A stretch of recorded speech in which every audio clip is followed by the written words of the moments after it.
Madame, Monsieur, bonsoir. Le journal, bienvenue. Voici les titres. Plusieurs personnes sont blessées suite à un accident provoqué par le déracinement d'un arbre mercredi à Cérésier, à Juvénat, dans la commune de Pétionville.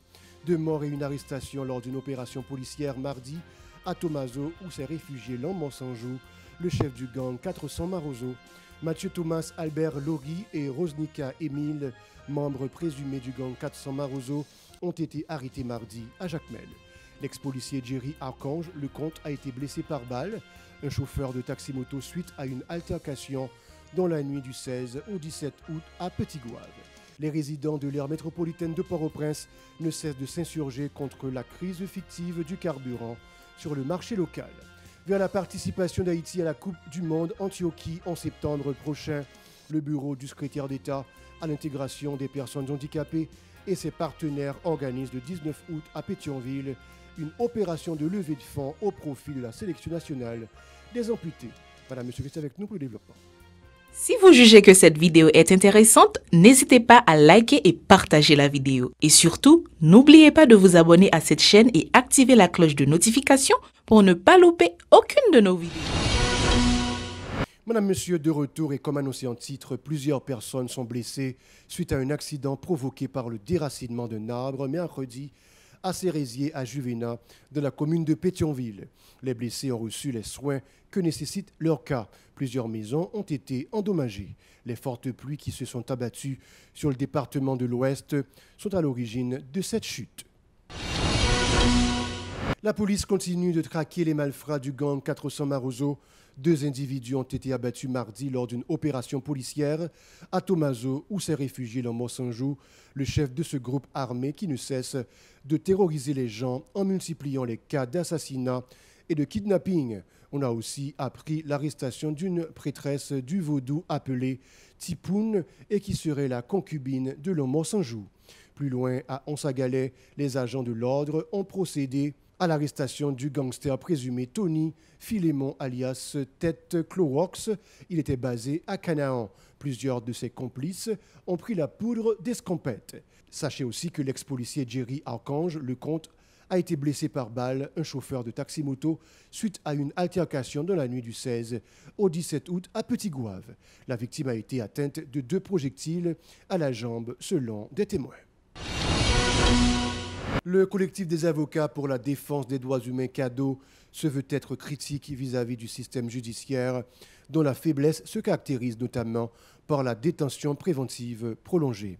Cette structure préconise particulièrement la modernisation des greffes, des parquets dans le cadre de la lutte contre la surpopulation carcérale. Le porte-parole de CADO, Arnel Rémy, souligne les cas de mauvais traitement dont sont l'objet des détenus, ajoutant le décès de certains suite à leurs mauvaises conditions de détention. L'avocat a aussi dénoncé des pratiques de corruption qui contribuent à l'affaiblissement du système, indiquant que les juges ont accepté des pots de vin en échange de la libération de détenus notamment accusés de banditisme. Arnel Rémy au micro de Hirsch Résil et de Stravinsky Desrameaux. Il est important de savoir que le parquet, actuellement là, pas qu'à livrer, mais pas qu'à délivrer un certificat d'écrou, pas qu'à délivrer un certificat de greffe, parce que rien n'avait été modernisé mais digitalisé. Et c'est un avocat qui toujours a parlé de ça. J'ai toujours prôné une certaine modernisation de notre appareil judiciaire. Parce que, regarde ça arrivé 10 juin 2022. Il prend le tribunal en otage. Bandit entre dans le tribunal là, tout dossier disparaît. Maintenant, disparaît son dossier ça. Qu'est-ce qui a payé pour ça? C'est les gens qui sont en prison. On est en ordonnance de non-lieu pour le sortir. Bandit prend le tribunal là. Qui juge, qui va prendre le soin dans la conjoncture que nous est là, qui va retravailler ce dossier mission encore. Non. Mais si pour le temps retravailler, mes amis ont 3 ans garantis dans la prison encore. Tout ça, c'est des problèmes qui apprennent que le système de justice est inefficace. Qu'est-ce qui peut être fait pour résoudre ces problèmes? Il faut une décision politique. Maintenant, si les dirigeants politiques ont fait de justice en priorité, là, je pense qu'il y a une possibilité pour améliorer le fonctionnement de la justice dans le pays. Mais tout autant, monsieur politique, c'est l'autre barrière fait, Nous pas fait justice, nous avons garanti après nous côté une société à disparaître et pas de trois pouvoirs encore, c'est la débandade, c'est l'anarchie, c'est le désordre, c'est la barbarie. Par ailleurs, le membre de la Bazoche reproche l'inaction de l'équipe au pouvoir face à la crise sociale et économique exacerbée par l'insécurité et la hausse exponentielle des coûts des produits. La situation est extrêmement critique. À la veille de la rentrée scolaire, a alerté Arnel Rémy, qui suggère une intervention célère des autorités pour soulager la majorité de la population. Il est toujours au micro de Hirsch Résil et Extravinsky des Rameaux. Moi, je pense que c'est une nouvelle politique que vous faites, une politique contre l'insécurité, pour nous mettre des balises. Et puis tout ça, tout, les renvoyer à la question de justice. Si nous n'avons pas de justice qui est forte, le climat d'insécurité n'est pas résoudre. Parce que dès qu'on n'a pas de justice qui est forte, elle dit qu'on peut tomber dans une impunité. Les arrêtons kidnappeurs fait salver. Ils ne peuvent pas juger. Et depuis le juge, ils connaissent les commissaires à la gueule. Il faut suspendre le vagabond de ça. Donc, dans ce sens, je pense que c'est important, si nous prenons un discours d'une nouvelle société, d'une nouvelle Haïti, d'une nouvelle génération, il faut commencer par donner beaucoup plus de considération au système judiciaire haïtien. Inflation, par contre, il y a un pourcentage de 29%.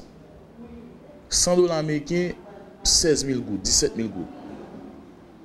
Bonbon gaz, $500. Gallon l'huile crisol, $400. Et dit, population aux abois. Kidnapping encore, bandit encore, gangoun encore, misère encore. Pour qui ça, c'est parce que pas d'instabilité politique. Avion à entrer dans le pays, dans Fort Lauderdale, dans New York, ou après que avion à entrer à 2, 3, 4, 5, 6 personnes. Touristes peuvent entrer dans le pays pour ne pas kidnapper.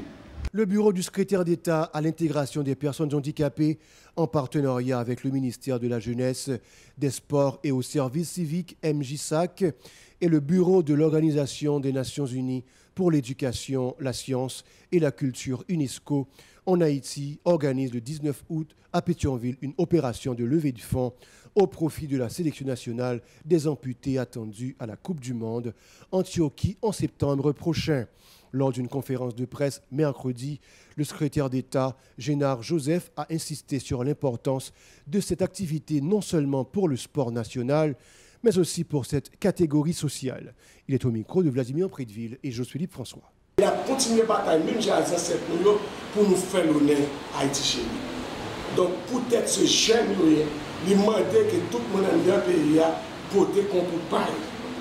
L'autre raison qui fait nous aujourd'hui encore, nous venons devant, nous venons jouer une population. Et raison ça, c'est parce que c'est une équipe qui est très favorite. L'équipe nous est très favorite pour gagner la Coupe du Monde. Haïti a une opportunité. Haïti a une chance pour venir avec une Coupe du Monde football, la Kaili. Parce que l'équipe ça, ils sont gagnés contre la CAF. L'équipe ça, ils sont champions contre la CAF. Devant le Mexique, devant les États-Unis, devant le Salvador, plusieurs autres grosses équipes qui étaient là, et bien Haïti pour un trophée. Et il y a une équipe qui a fait des têtes devant Haïti, c'est les États-Unis d'Amérique. Et bien, tout dernièrement, la sélection nationale a passé le 6-0. Donc, sélection pour aller en Turquie, il n'est pas mal flâner. Sélection pour aller avec les beaux qui chantent. Sélection partie pour faire nous contents. Et nous ne si nous regardons les Argentines champions, les Brésiliens champions, non seulement dans la Caraïbe, les gens sont contents. Et même nous-mêmes en Haïti, les gens habitent contents, ça dépend de côté nous camper.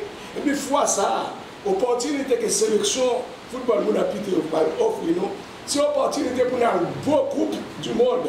On a un beau trophée, je dis à venir en Haïti. Et là, nous-mêmes, dans le secrétaire d'État et toute l'équipe là, nous n'avons pas aucun doute. Plus loin, Génard Joseph a évoqué des cas de stigmatisation dont sont souvent victimes les personnes à mobilité réduite dans la société.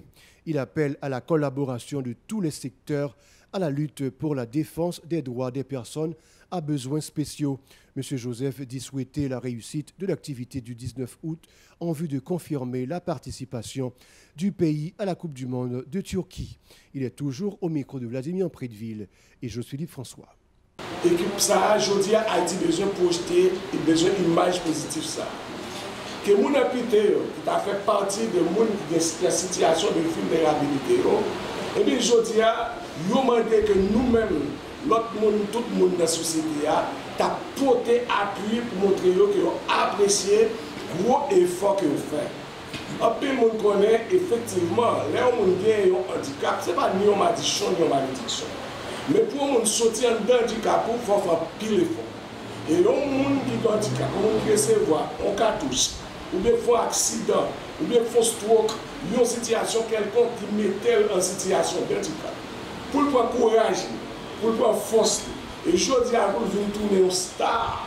Puis je dis à celui qui porte le drapeau national là, dans l'hôtel côté à, messieurs, dames, tout le monde, quel que soit côté, ils ont demandé que nous fassions un geste, nous porter un support économique, un support financier et financier pour eux. Vendredi 19 août là, tout le monde défilé, porter qui choisit pour nous capables de compléter, pour nous compléter les ressources économiques qui permettent avec dignité nous accompagner l'équipe nationale là, nous accompagner la sélection pour aller en Turquie. La journée internationale de l'alphabétisation, c'est pour le 8 septembre prochain. Elle sera commémorée, c'est autour du thème « L'alphabétisation, c'est la voie de l'économie pour tous ». Lors d'une rencontre avec la presse mercredi, le responsable de la formation et de la communication au bureau du secrétaire d'État à l'alphabétisation, Daniel Nicolas, a indiqué que tous les secteurs sont concernés par la question de l'éducation. Il invite à la contribution de tous pour la réussite du programme d'alphabétisation, initié par l'équipe gouvernementale et ses partenaires. Daniel Nicolas est au micro de Yasmine Sanon et Jean-Élie Ladresse. Alphabétisation, c'est causer tout le monde. C'est causer journalistes, c'est causer organisation, c'est causer structure politique, c'est causer tout citoyen avisé, préposé, averti, responsable dans le pays. Nous devons porter coller, nous devons mettre main. Parce que ça arrive maman, papa, mes frères, pas de chance pour aller à l'école, mais je dis il y a des possibilités pour récupérer par rapport avec le programme ça, c'est le programme alphabétisation qui les fait faire. Donc c'est pour ça nous avons demandé tout le monde en dans le pays, dans toute section communale, dans toute habitation, dans toute zone, pour porter coller dans le programme ça qui s'est arrivé à alphabétiser nous en dans le pays. Nous-mêmes, nous avons des gens qui sont dans le pays, c'est des grands gens. Ils sont à l'école toujours, ils sont apprendre toujours. Et c'est ça que fait moi-même, même lorsque je ne suis pas dans la mairie encore, je suis disponible pour ces biosécurité d'État. D'ailleurs, je travaille dans le domaine de l'éducation. Donc, pour capable continuer à faire bagaille ensemble. C'est ça que fait.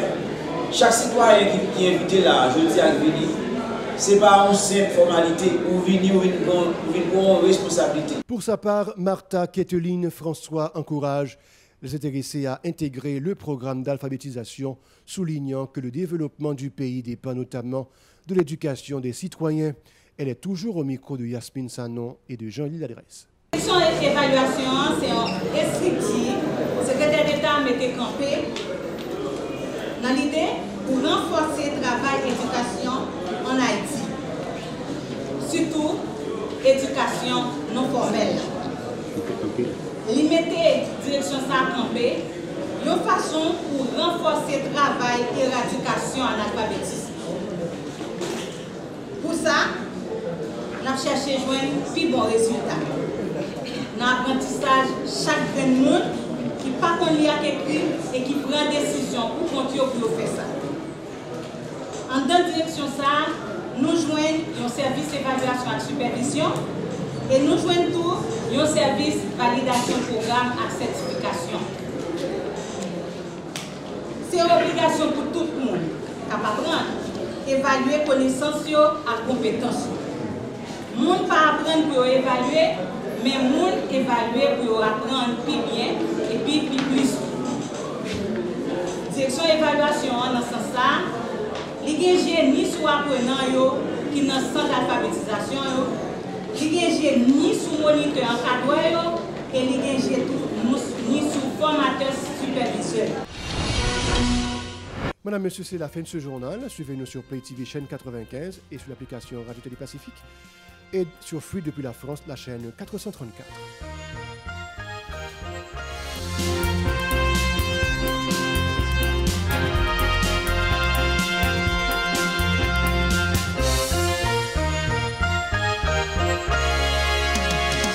vous jugez que cette vidéo est intéressante, n'hésitez pas à liker et partager la vidéo. Et surtout, n'oubliez pas de vous abonner à cette chaîne et activer la cloche de notification pour ne pas louper aucune de nos vidéos.